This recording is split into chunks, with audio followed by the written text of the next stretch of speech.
Hello and welcome everyone to our next lecture. In this video, we are going to cover some more questions from the DSA sheet.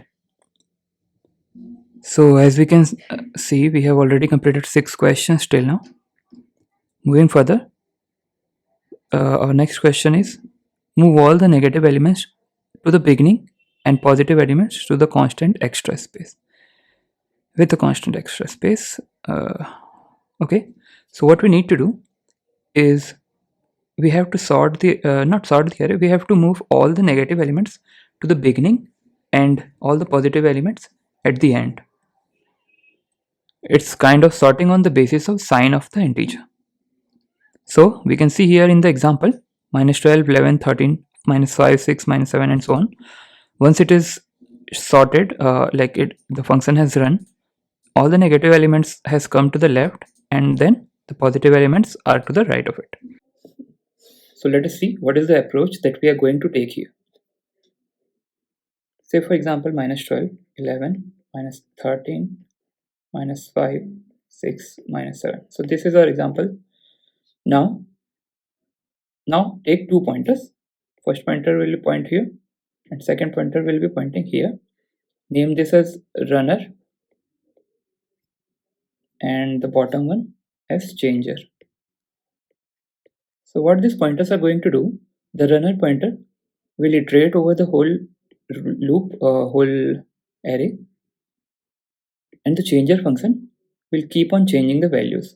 So for the first case, the runner, we have to check if the runner is negative, then we will swap the values with the position of the changer. So what I am saying is, say vector name is v, then v of runner, if it is less than 0, then simply what we are going to do is swap the values of v runner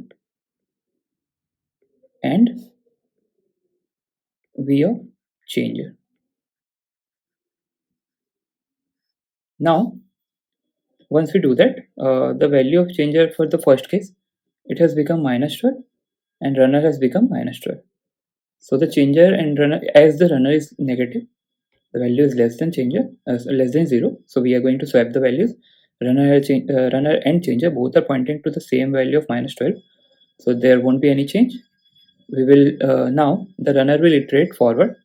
Runner will point here and changer will also point here because the changer has changed. Now in this case the value is greater, so we won't do anything.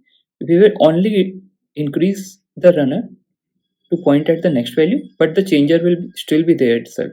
Now what will happen, if it is less than 0, we are going to swap the value, so it will change with changer. Therefore minus 13 and 11 are going to be swapped with each other.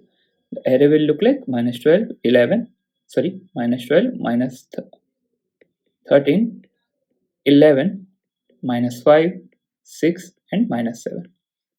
Now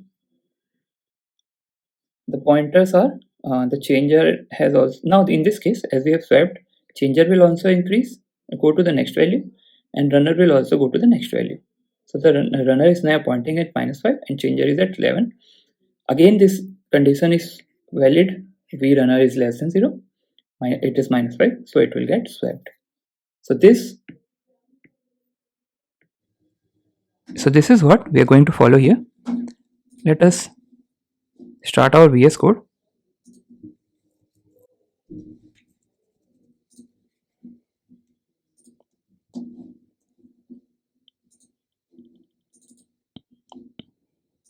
Now we have to create a new file, rapid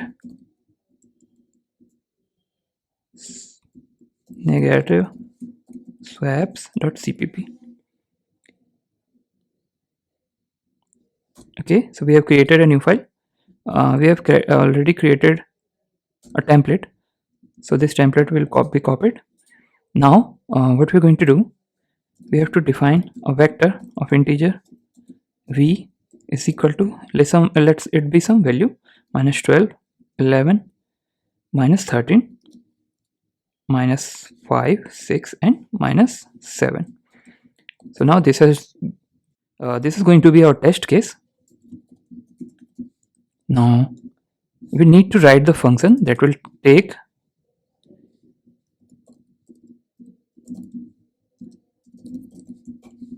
our vector with reference, because it is going to do internal swapping. We are not going to take any space for creating another vector, and then integer endpoint. So endpoint will basically be the end of the array. Now create two pointers, runner is equal to 0 because initially it is pointing to 0, and changer is also equal to 0. Changer is also going to be 0. Now while runner is less than end, because end is the last element, the size of the vector.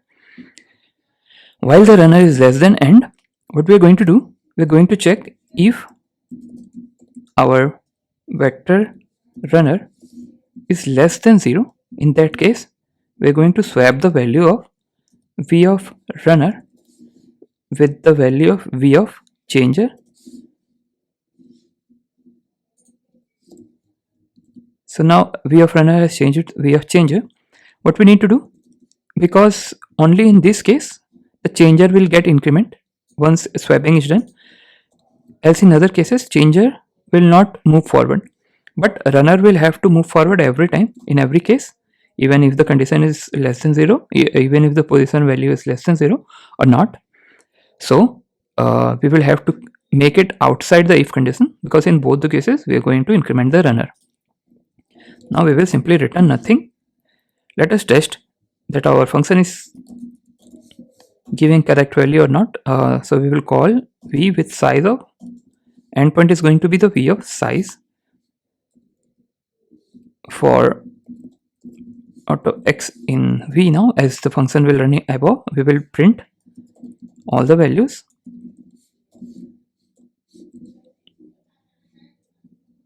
So now what should happen? In this case, all the negative values should come to one side and the positive should go to the other side. So we can see here our result -12, -13, -5, -7, 6 and 11. So we can clearly see all the negative values have gone to the starting and the positive values are at the end. So this is the solution. Now checking the time complexity, we can see here we are running a loop, and this loop will iterate from first to last. So this is going to be order of n, and this swapping will take order of 1. So overall this function will take order of n. Hence our code is going to run in order of O of n time complexity and O of 1 space complexity. So this was the solution to the question. Now let us check the next question, because this is done. Write a program to cyclically rotate an array by 1. Okay, so this is directly a test case, practice. So we are going to solve it here itself. What do we need? Give an array to rotate. First we will change this to C++. Increase the size a bit. Okay, so now we need to implement rotate function. What this rotate function is going to do? So 1, 2, 3, 4, 5, it will only shift by 1 to the right. So all the values are going to be shifted by 1. 1 will shift with the position of 2, 2 will shift with the position of 3, and so on.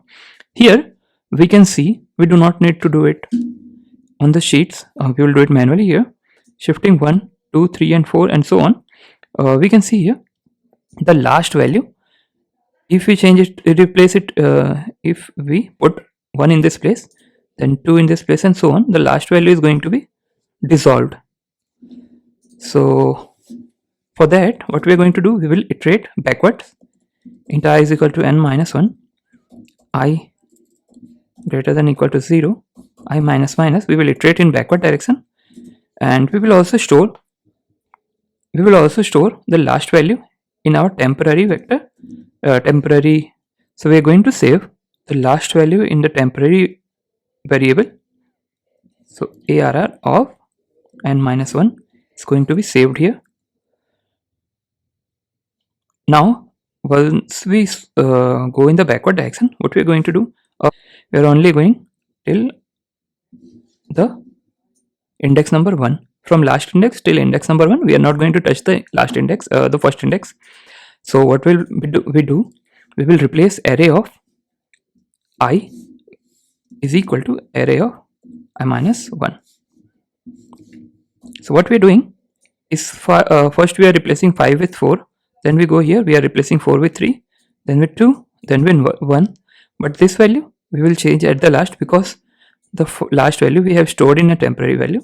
Now ARR of 0 is simply going to be temporary, and then return. Hence we will compile and run.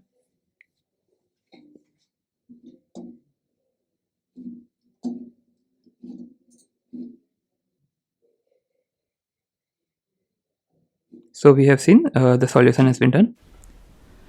Thank you for watching. Keep learning, and please don't forget to like, share and subscribe.